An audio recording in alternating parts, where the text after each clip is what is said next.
오늘 말씀은 누가복음 1장 26절에서 38절의 말씀이 됩니다. 순종만이 은혜의 문을 열 수 있습니다 라는 제목인데요, 우리는 사실 지난 주간 히브리서 2장을 통하여서 확인한 것이 있습니다. 바로 성탄의 이유입니다. 예수님께서 우리와 같이 되시고 이 땅 가운데 오신 그 이유, 육체를 입고 이 땅 가운데 오신 이유였죠. 우리를 거룩하기 위해 오셨다라고 말씀하셨습니다. 그리고 마귀를 멸하기 위해 오셨다라고 말씀하셨습니다. 마귀를 멸해서 우리를 말미암아 죽음의 세력에서 우리를 끊어주실 뿐 아니라 생명이신 당신께로 접붙이기 위해서 이 땅에 와 주셨다라는 말씀이죠. 하나님과 우리 사이에 온전하시고 영원한 대제사장이 되어 주셔서 우리의 모든 삶의 문제, 우리의 모든 죄의 문제를 해결해 주시려 이 땅 가운데 오셨다. 이것이 히브리서 2장이 말씀하고 있는 성탄의 진정한 이유다라고 말씀을 하셨어요. 이러한 성탄의 이유를 제대로 알고 누리는 자들에게는 더 이상 사망의 위협이, 죄의 달콤함이 힘을 못 쓰게 되어 있습니다. 오직 그리스도를 통해 누릴 수 있는 하나님과의 그 친밀함, 그리고 우리에게 주어주신 천국의 소망이 우리의 삶에 가득하게 되고 우리의 삶을 지배하게 되었다라는 것이죠. 이 모든 은혜가 바로 성탄을 통하여서 구체적으로 적용되기 시작했다라는 것이죠. 그러니 이것이 바로 저와 여러분의 성탄의 기쁨이 된다라는 것이죠. 우리 다 함께 다시 한번 인사를 하는데요, 그냥 메리 크리스마스 말고 우리 두 가지로 인사했으면 좋겠습니다. 먼저 오른쪽 분에게서, 근데 여러분 모두가 오른쪽이면 마주치는 사람이 없죠. 네, 적당히 한쪽 분하고 얘기합시다. 축하합니다, 예수님이 우리 가운데 오셨습니다. 우리 인사합시다. 시작. 축하합니다, 예수님이 우리 가운데 오셨습니다. 2층이 좀 썰렁한데요, 좀 잘해보세요. 네. 두 번째 인사는 이것입니다. 축복합니다, 더 풍성한 인생이 열렸습니다. 시작. 축복합니다, 더 풍성한 인생이 열렸습니다. 하나님의 그 낮아지심, 하나님의 자기를 비우시고 우리의 육체를 입으심, 살기 위해서, 성취하기 위해서, 성공하기 위해서 우리는 살아가지만, 갖기 위해 살아가지만 오직 한 분 하나님의 아들 예수 그리스도는 죽기 위하여, 마귀를 멸하기 위하여, 죽음을 없애기 위하여 죽어야만 했던 그 예수 그리스도의 오심, 그 성탄, 그 성탄의 진정한 이유와 기쁨을 늘 기억하시고 묵상하시는 여러분의 하루하루와 순간순간 되시기를 다시 한번 주의 이름으로 축복합니다.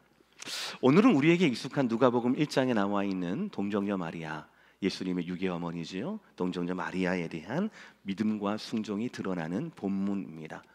그러니까 이 귀한 성탄의 이 소식을 이 땅에서 가장 먼저 전해 들었던 분이 바로 이 동정녀 처녀 마리아입니다. 그리고 가장 먼저 그 소식에 믿음으로, 순종으로 반응해서 큰 복을, 말할 수 없는 복을 누린 분도 바로 이 마리아라고 할 수가 있겠습니다. 바라기는 오늘은 우리에게 익숙한 본문이지만 오늘 말씀을 통하여서 우리의 마음도, 우리의 믿음도 순종에 조금 더 가까운, 그래서 순종으로 말미암아 우리에게 약속된 은혜와 평안의 문이 여러분의 믿음을 통하여, 여러분의 순종을 통하여서 열리게 되는 그 놀라운 시간과 그 놀라운 일들을 경험할 수 있고 소원할 수 있는 이 시간 되기를 주의 이름으로 다시 한번 축복을 합니다. 오늘 말씀을 보시면요, 우리 가운데 전제가 있어야 합니다. 이것을 알고 넘어가야 돼요. 확인해야 합니다. 그것이 무엇이냐면 첫 번째 말씀, 은혜는 우리의 단어가 아니라 하나님 나라의 단어라는 겁니다. 은혜는 하나님 나라의 단어입니다. 누가복음에는요, 1장에는 두 가지 수태고지, 아기를 낳을 거야, 아기를 낳을 거야 라고 하는 두 가지 사건이 등장합니다.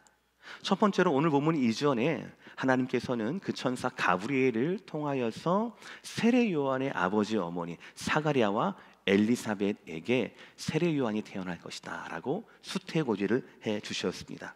그리고 6개월 후 같은 천사 가브리엘은 하나님의 두 번째 보내심을 받아서 갈릴리 나사렛이라는 동네로 가서 요셉과 정혼했던 처녀 마리아에게 방문합니다. 천사의 이 방문은 은혜와 평안이라는 이름의 방문이었습니다. 그리고 하나님께서 보내신 분명한 메시지였습니다. 28절 말씀이에요. 다 함께 있습니다. 시작. 그에게 들어가 이르되 은혜를 받은 자여 평안할지어다, 주께서 너와 함께 하시도다 하니. 그러나 사실 이 평안은 우리가 아는 평안이 아닙니다. 우리가 기대할 만한 은혜도 아닙니다. 29절의 말씀, 처녀가 그 말을 듣고 놀라 이런 인사가 어찌함인가 생각하매. 자, 마리아가 왜 놀랐을까요? 어떤 신학자는 문화에서 그 이유를 찾습니다. 2000년 전 유대 문화에서는요, 잘 이해가 안 되는데 남자가 먼저 여자에게 문안 인사를 하지 않았다라고 이야기를 합니다. 그런 문화였대요. 그래서 이런 인사가 어찌민가라고 놀랬다라는 거예요. 근데 그건 말고도, 물론 그것도 사실일 수 있겠지만, 누구라도 천사의 갑작스러운 방문은 예상 밖의 일이었을 거고, 나를 당혹하게, 그리고 또 솔직히 나를 무섭게 하는 일이었을 거예요. 그런 현상이었을 겁니다. 여러 가지 이유를 통하여서 놀란 마리아에게 천사는 또다시 네가 하나님의 은혜를 입었다라고 말씀하십니다. 30절, 천사가 이르되 마리아여 무서워하지 말라. 내가 하나님께 은혜를 입었느니라. 그리고 그 은혜가 뭐라고 하는지 풀어서 설명합니다. 31절 시작. 보라, 내가 잉태하여 아들을 낳으리니 그 이름을 예수라 하라. 눈치채셨겠지만 누가복음 1장에서 마리아를 성경은 계속해서 처녀, 버진, 처녀라고 소개를 합니다. 그런데 그 처녀가 아기를 잉태하고 아들을 낳는다라고요? 생물학적으로 있을 수 없는 불가능한 일입니다. 게다가 이 처녀는 그냥 처녀가 아니라 약혼한 처녀입니다. 사회적으로도 있어서 안 되는 일입니다. 천사가 거듭 전해준 이 소식은 놀라운 소식입니다. 그러나 환영할 만한 소식은 아닙니다. 은혜롭다고요? 아니요. 은혜롭지도 않을 뿐더러 평안과도 거리가 멉니다. 당시 풍습을 기준으로 보자면 마리아는 아마 나이가, 정혼했던 나이가 만 12세에서 13세 정도가 됐을 겁니다. 보통 유대인들은 소녀가 초경을 겪고 난 후에 12세 정도의 정혼자를 찾습니다. 결혼할 대상자를 찾는 거죠. 그리고 1년이나 2년 있다가 그 결혼할 대상자가, 그 신랑이 등불을 들고 오면은 와서 일주일 잔치하고 또 가서 일주일 잔치하고 해서 결혼이 이루어지게 되는 것이에요. 그러니까 지금 정혼한 처녀 마리아는 많아봐야 그 나이가 13살 정도? 우리의 손녀, 너무나 귀한 우리의 아이죠. 아기입니다. 그런데 그런 소녀에게 지금 천사는 거듭 은혜를 말하는데, 그 은혜가 뭐라고요? 그 처녀가 아기를 낳게 될 것이다 라고 이야기를 하는 거예요. 그러니까 마리아 입장에서는 이렇게 대답할 수가 없는 겁니다. 대답할 수밖에 없는 겁니다. 마리아가 천사에게 말하되 나는 남자를 알지 못하니 어찌 이 일이 있으리이까. 전혀 엉뚱한 얘기예요. 처녀가 임신한다라고 하는 것은 지금도 참 부끄러운 사연입니다. 그리고 정혼한 처녀가 임신했다라고 하는 것은 명백한 불륜의 증거이기 때문에 그 여인은 죽임을 당할 수밖에 없는 사건입니다. 그러나 하나님은 구체적으로 선언하십니다. 31절을 보시면 이 아이의 성별, 이 아이의 이름, 32절, 33절을 보시면 이 아이가 해야 할 일들, 역할까지 말씀을 하셔요. 거듭 은혜라고 말씀하시고 그 아이의 성별, 이름, 그 역할까지 말씀을 하시는 걸 보면 이거는 분명한 일입니다. 기어코 하나님께서 작정하신 일이고 하나님이 반드시 이루실 일이라는 것이지요. 정작 당사자는 놀랍고 무섭고 이해가 잘 안 되는데 하나님은 거듭 이것이 은혜라고, 이것이 평안의 소식이라고 말씀을 하는 겁니다. 하나님의 의도와 마리아의 이해가 너무나 다른 거예요. 여러분, 이 온도차가 왜 생기는 겁니까? 왜냐하면 하나님께서 말씀하셨던 은혜와 평안이 이 땅의 단어가 아니기 때문에 그래요. 우리가 이해할 수 있는 단어가 아니기 때문에 그렇습니다. 하나님 말씀하시는 것은 하나님 나라의 가치입니다. 하나님만이 주실 수 있는 은혜이고 하나님만이 주실 수 있는 평안이라는 것이죠. 그러니까 마리아는 아직 이해가 안 되었던 것이에요. 그래서 마리아에게는 이것을 극복할 만한 뭔가가 필요했습니다. 하늘의 언어인 은혜와 평안을 이해할 수 있는 뭔가가 필요했습니다. 문법이 필요했던 거예요. 하나님의 단어를 이해할 수 있고 받아들일 수 있는 문법인 바로 믿음이 필요했다라는 것이죠. 두 번째, 믿음이 하나님 나라의 문법이라는 겁니다. 그녀의 믿음을 잘 나타내는 말씀입니다. 38절 오늘 말씀 굉장히 중요한데요. 다 함께 38절 시작. 마리아가 이르되 주의 여종이오니 말씀대로 내게 이루어지이다 하매 천사가 떠나가니라. 아멘. 이게 그녀의 믿음의 오늘 믿음의 결과입니다. 근데 가만히 우리가 잠깐만 생각해 보면 처음엔 우리나 마리아나 똑같은 수준이었어요. 어떻게 처녀인 나에게 이런 일이 일어날 수 있겠습니까? 라는 이 말은 저는 어떻게 생각하냐면 왜 난데요? 왜 접니까? 라는 말로 저는 해석이 되거든요. 그런 면에선 우리는 마리아와 다르지 않습니다. 처음부터 마리아가 아멘했던 것은 아니거든요. 중요한 건 이겁니다. 그 마리아에게 하나님은 그 믿음을 완성시키기 위하여서 두 가지 선물을 주셔요. 두 가지 선물을 주셔요. 첫 번째는 바로 뭐냐면 믿음의 동역자를 주셨다라는 겁니다. 믿음의 동역자를 주시고요. 다른 하나는 바로 뭐냐면 온전한 믿음을 불러일으키는 말씀의 선포를 마리아에게 허락하십니다. 사랑하는 성도 여러분, 만약에 여러분 스스로 오늘 말씀 가운데 묵상 가운데 하나님 내가 더 온전한 믿음으로 주 앞에 서고 싶습니다 라고 하는 소원이 있다라면 나는 마리아가 아닌데, 나는 요셉이 아닌데, 나는 다윗이 아닌데 라고 낙심할 이유가 없습니다. 왜냐하면 하나님은 메시지만 주시는 것이 아니라 우리 이것을 받아들일 수 있는 믿음도 주시기 때문에 그래요. 오늘 마리아에게 주신 믿음의 선물 두 가지를 확인하시고 여러분들도 그 선물을 소원하시고 기도할 수 있는, 여러분의 성공과 여러분의 소유를 위해서 기도하는 것에서 이제 좀 벗어나서 하나님이 여러분에게 기뻐하시는 조금 더 온전한 믿음으로 온전한 순종으로 나아가시는 이를 위하여 기도할 수 있고 간구할 수 있는 저와 여러분의 더 성숙한 신앙 되기를, 기도가 되시기를 주의 이름으로 축복합니다. 자, 그럼 두 가지가 뭔가? 우리도 구할 수 있는 두 가지가 뭔가? 우리도 소원해야 할 두 가지가 뭔가? 우리도 함께 36, 37절의 말씀 다 함께 읽겠습니다. 시작. 보라, 내 친족 엘리사벳도 늙어서 아이를 배웠느니라. 본래 임신하지 못한다고 알려진 이가 이미 6달이 되었나니 대저 하나님의 모든 말씀은 능하지 못하심이 없느니라. 할렐루야. 엘리사벳이 믿음의 동역자였고요. 보라, 하나님의 모든 말씀은 능하지 못하심이 없느니라 라는 말씀이 마리아의 믿음을 온전하게 했던 말씀의 직접적인 선포였다고요. 하나님은, 제가 이따도 말씀드리겠는데요, 하나님은 마리아에게 필요한, 그녀가 상상했던, 아니 상상하지 못했던 필요한 모든 것을 지금부터 책임지기 시작합니다. 첫 번째가 엘리사벳이었어요. 엘리사벳은 아기 갖기를 포기할 정도로 연세가 많은, 나이가 많은 분이었어요. 그런데 하나님은 가브리엘을 통해서 6개월 전에 그녀에게도 아기를 갖게 하셨습니다. 그냥 내가 기다리던, 잘 들으세요, 내가 원하던, 내가 기다리던, 평생 기다렸던 복된 아기가 아닙니다. 이 아기는 세례 요한이라고 하는 이름이 있었고 예수님의 길을 예비해야 한다라고는 분명한 사명을 가진 특별한 아기였어요. 6개월 전에 이미 주셨던 겁니다. 그러니까 하나님께서는 예수님을 보내시기 전에 세례 요한을 미리 보내주셨던 겁니다.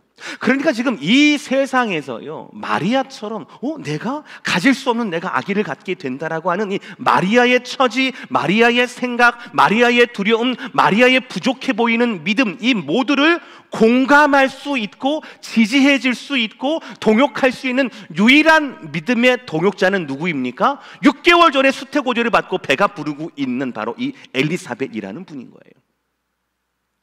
하나님은 천사를 통하여서 엘리사벳에게 세례 요한을 주시기도 했지만 또 하나님은 그 엘리사벳을 이 여인과 마리아와 붙여주시기도 해요. 그러니까 마리아의 믿음은 외로운 믿음이 아닙니다. 도울 수 있고 이해할 수 있는 동역자가 있는 믿음이에요. 하나님의 천사가 그 동역자를 소개해 주시거든요. 그래서 오늘 본문 이유를 보시면은요, 마리아는 천사가 떠나고 난 다음에 빨리 마을로 갔다라고 얘기합니다. 빨리 엘리사벳이 있는 그 마을로 가서 문안합니다. 축복합니다. 그랬더니 놀라운 사실, 태중에 있는 아이가 서로를 알아보고 뛰노는 놀라운 기적을 경험하게 됩니다. 이 모든 기적도 하나님의 선물이고 하나님의 별이라고 저는 그렇게 믿어요. 가만히 생각해 보면은요, 마리아가 긴가민가 해서 엘리사벳 배가 불러오는 걸 내가 봐야 내가 믿겠다라고 한 것이 아닙니다. 믿기 위해 달려간 것이 아니어요. 믿었기 때문에 달려갈 수 있는 발걸음이 바로 이 마리아의 발걸음이었어요. 그러니까 마리아의 믿음은 어떤 믿음인가? 보고 믿는 믿음이 아니라 듣고 믿은 믿음이었다라는 거예요. 그 듣고 믿는 믿음을 완성케 하는 하나님의 직접적인 선포가 있었습니다. 37절의 말씀 되죠? 하나님의 모든 말씀은 그 다음 뭐예요? 시작! 능하지 못하심이 없느니라. 할렐루야. 이 말씀이 믿어지는 겁니다. 이 말씀이 완전히 받아지게 된 거예요. 그래서 이 말씀 바로 그 다음 구절 38절, 주의 여종이여니 주의 말씀대로 나에게 이루어질 것입니다 라고 마리아의 믿음이 완전히 완성이 되게 되어요. 아직 엘리사벳을 보기도 전인데도 불구하고 말씀만으로도 충분하게 마리아의 믿음, 나에게 이루어지면 나는 사회적으로, 나는 영적으로 완전 죽을 수밖에 없는데, 나를 더 곤란하게 하고 나를 더 수치스러울 수밖에 없는데, 그럼에도 불구하고 주님의 여종입니다, 주의 말씀대로 나에게 이루어질 것입니다 라고 그 말씀을 받아들여요. 그리고 엘리사벳에게 가서 이 믿음을 확인하게 하고 믿음의 동역자를 확인함으로 말미암아 서로가 하나님의 놀라운 일들에 대해서 기뻐하게 되는 공동체가 이루어지게 된다라는 것이죠. 이 모두를 누가 주셨습니까? 하나님이 주셨어요. 무엇과 함께? 말씀과 함께 주셨다라는 것이죠. 사랑 성도 여러분, 우리 오렌지 카운티 제2자락의 모든 성도님은 제가 누구에게나 누구를 만나더라도 말할 수가 있어요. 여러분들은 정말 하나님의 뜻대로 살고자 하시는 분들입니다. 정말 그러세요. 정말 그러세요. 정말 그러신다라면 오늘 마리아를 통해서 누가복음 1장에서 하나님께서 마리아에게 행하셨던 일들이 있잖아요. 말씀을 받았으면 내가 왜 내게 이런 일이 일어납니까? 내가 어떻게 이런 일이 일어납니까? 이런 질문이 우리 가운데 들 때 하나님 나를 도와주세요. 나에게 믿음의 동역자를 붙여주시옵시고 내 불완전한 믿음이 더 온전해지고 견고해질 수 있는 하나님의 말씀의 직접적인 선포가 강단을 통해서든 저를 통해서든 교구장님을 통해서든 아니면 여러분들이 읽으시는 말씀을 통해서든지 여러분에게 다가올 수 있게 해 주옵소서. 그래서 믿음다운 믿음, 말씀이 불러일으키는 온전한 믿음으로 나아갈 수 있도록 해달라고 구하시고 소원하시는 저와 여러분 되시기를 주의 이름으로 축복합니다. 근데 여러분, 한 가지 주의할 점이 있어요. 소녀 마리아인데 이 마리아의 믿음 참 위대하고 대단하죠. 모두가 가질 수 없는 믿음이기 때문에 우리 모두가 사모해야 할 믿음인 것은 분명합니다. 그러나 마리아 자체가 결코 우리의 숭배 대상은 될 수 없다라는 것이죠. 왜냐하면 제가 강조했던 것처럼 마리아에게 믿음을 주신 분이 누구입니까? 천사를 보내신 분이 누구입니까? 동역자를 주신 분이 누구입니까? 그에게 또한 직접적인 말씀의 선포를 주신 분이 누구입니까? 바로 모두가 다 하나님이거든요. 하나님이에요. 마리아의 믿음은 마리아의 것이 아니었습니다. 마리아의 믿음은 하나님의 작품이었다라는 것이죠. 그가 어떻게 순종하게 됩니까? 다시 한번 38절 읽어보겠습니다. 시작. 마리아가 이르되 주의 여종이오니 말씀대로 내게 이루어지이다 하매 천사가 떠나가니라. 바로 여기에 마리아의 믿음의 법칙이 있어요. 듣고 믿고 순종했습니다. 마리아는 듣고 믿고 순종했다라는 거예요. 그러니까 여러분, 오늘 말씀의 제목이기도 하고 오늘 말씀의 하이라이트 가장 중요한 세 번째입니다. 다 함께 시작. 순종만이 은혜의 문을 열 수 있어요. 마리아의 믿음은 듣고 믿고 순종하는 거예요. 이 순종만이 은혜에 닫혔던 문을 열 수가 있는 겁니다. 하늘의 가치, 하늘의 단어인 하나님의 은혜, 하나님의 평안이 이 땅 가운데 오게 하는 것은 마리아의 들음, 마리아의 믿음, 마리아의 순종이었다라는 거예요. 설교를 귀로만 듣는 분들은 결코 믿음으로 나아가지 못합니다. 설교는 귀로 듣는 게 아니라 설교는 가슴으로 듣는 거예요. 가슴으로 듣는 사람이 이 말씀을 믿을 수가 있고요, 순종할 수가 있습니다. 천사 가브리엘이 전해준 말은 사실은 축복이 아닙니다. 천사 가브리엘이 전해준 말대로 마리아는 순종할 수도 없습니다. 오히려 이것은 나를 위험하게 만드는 일이고 나를 수치스럽게 만드는 일이었습니다. 그러나 마리아는 진심으로 들었고 전심으로 믿었으며 그녀는 가슴으로 순종합니다. 그래서 이 일이 그 어느 여인의 일보다도 복된 일이 될 수 있었어요. 많은 현대인들은요, 분리할 수 없는 것을 분리하려고 합니다. 믿음과 순종을 분리하려고 합니다. 믿는다라고 얘기해요. 아니, 믿기만 하는 사람들이 많은 겁니다. 그러나 성경의 믿음은 한 번도 순종을 동반하지 않은 적이 없었습니다. 성경의 믿음은 반드시 순종과 짝해 있어야 하는 거거든요. 근데 믿음은 있다라고 말하면서 순종의 기억에 대해서 희미한 현대 종교인들이, 교인들이 얼마나 많습니까? 그렇죠? 얼마나 많습니까? 여러분 기억하십시오. 마리아를 통하여서, 아니 마리아뿐만 아니라 성경에 나오는 모든 믿음의 사람들은 진정한 순종으로 이어집니다. 믿기만 하고 입 싹 닦지 않습니다. 분리되지 못합니다. 그들의 순종, 믿음으로 말미암아 일어난 순종은 내 상황을 뛰어넘는 겁니다. 내 이성을 뛰어넘는 것. 그러므로 순종에 있어서 나이는 아무런 이슈가 되지 않는다라는 것이에요. 12살, 13살 철없는 어린아이, 오늘 마리아가 그 믿음의 주인공이에요. 누가복음 1장, 2장을 보시면 수많은 스가랴 선지자라든지 그리고 또 안나 선지자라든지 수많은 분들이 주님의 오심을 기다리고 있습니다. 안나 선지자는 성전에서 과부인데 남편을 7년 만에 여의고 지금 84살 된 과부인데 하나님 나라를 바라보면서 그 자리에서 기도하시는 분, 성전을 떠나지 않고 기도하시는 분이 안나 선지자이거든요. 나이가 어리다고, 나이가 많다고 해서 그것이 순종에서 예외가 될 수 있는 경우는 없다라는 겁니다. 가문이요, 경험이요, 지식이요, 아무것도 아닙니다. 믿는 사람의 순종의 유일한 이유는 들었으면, 믿어졌으면, 그러면 순종으로 나아가야 하는 겁니다. 비록 그 순종이 내 생각에 오해와 그리고 위험을 무릅쓴 순종이겠지만 하나님은 믿음의 경계를 넘어선 그녀에게 필요한 모든 것들을 다 채워주셨다라는 것이죠. 오늘 본문에도 동역자를 붙여주시고 직접적인 말씀을 주실 뿐 아니라 오늘 본문 이후에도 마찬가지예요. 자, 믿었어요. 나에게 아들이 생길 거야. 성령으로 말미암아, 믿음으로 말미암아 믿었어요. 믿어졌어요.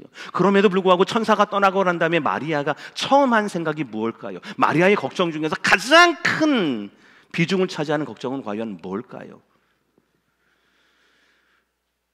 정혼한 남편 요셉에 대한 생각 아니겠습니까? 마태복음 1장을 보시면 요셉의 이야기가 나옵니다. 몇 달이 지났을 것 같아요. 요셉이 알았어요. 내 정원한 처녀 마리아가 배가 부르고 있다. 잉태가 되었다. 임신을 했다. 나는 아닌데 그러면 누구 다른 남자의 아이를 뱄다라는 거 아니겠습니까? 근데 요셉이 조용히 파혼하려고 하죠. 근데 신기한 건 뭐냐면 마리아저도 자기가 몸에 이렇게 이상이 있음에도 불구하고 정혼한 신랑인 요셉에게 아무 얘기도 하지 않았다라는 거예요. 아무런 얘기도 하지 않았어요. 고민 많은 요셉에게 하나님은 천사를 또 보내주셔요. 성령으로 잉태됐다. 데려오기를 무서워하지 말라. 놀라운 말씀이지요. 그러나 그 놀라운 말씀을 하나님의 천사를 보내셔서 요셉이 이해하게 합니다. 요셉이 공감하게 합니다. 그리고 요셉이 이해하고 공감하고 난 후에 그때부터 마리아와 그 태중의 아기인 예수님을 보호하기 시작합니다.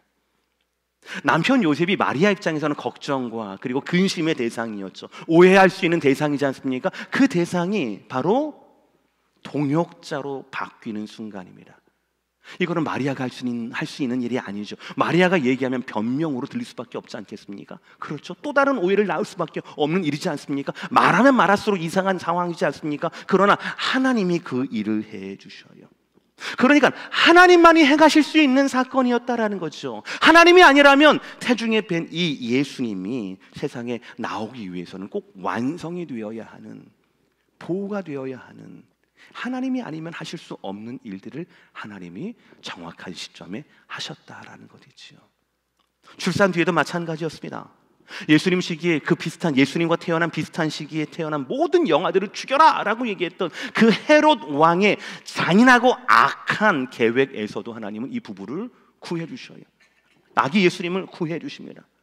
요셉과 마리아가 무언 재주가 있어서 왕궁에서 무언 일이 일어나는지, 헤롯 머릿속에 어떤 악한 음모가 있는지 어떻게 알 수 있겠습니까? 안다 하더라도 그들의 힘으로 그 음모에서 왕 헤롯의 권력에서 벗어날 수 있겠습니까? 그들은 못하는 일이에요.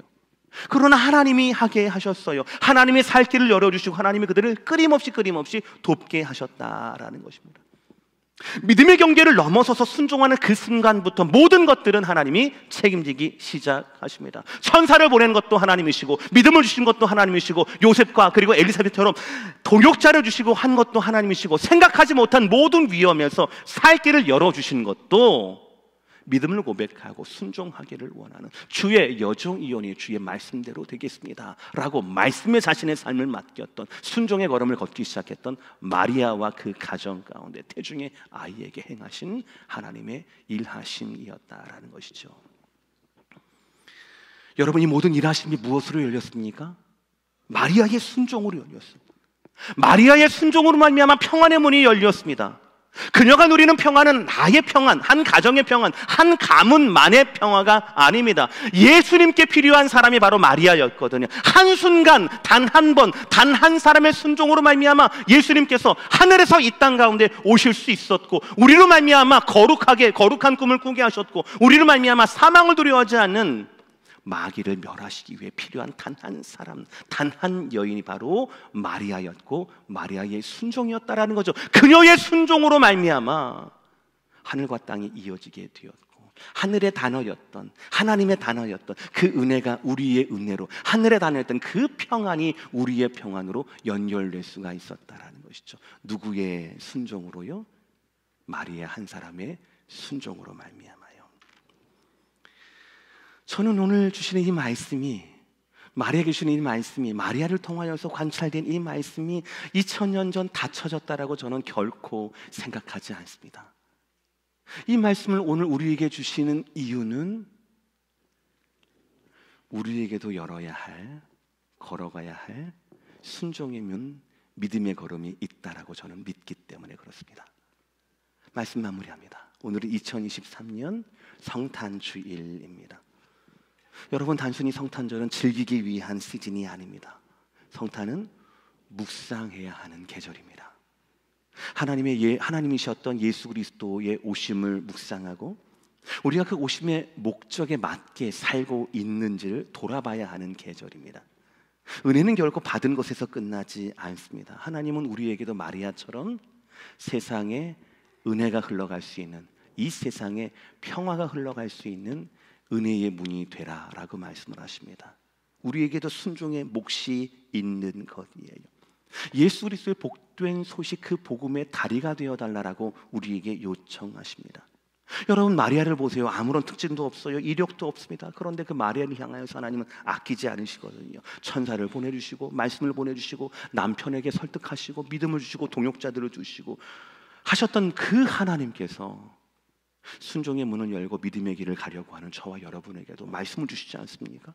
믿음을 주셨지 않습니까? 동역자라고는 구원의 공동체, 우리 오렌지 카운티 제2장로교회를 주시지 않습니까? 하나님은 오늘 우리에게도 맡기실 순종의 걸음이 있다라는 것이지요.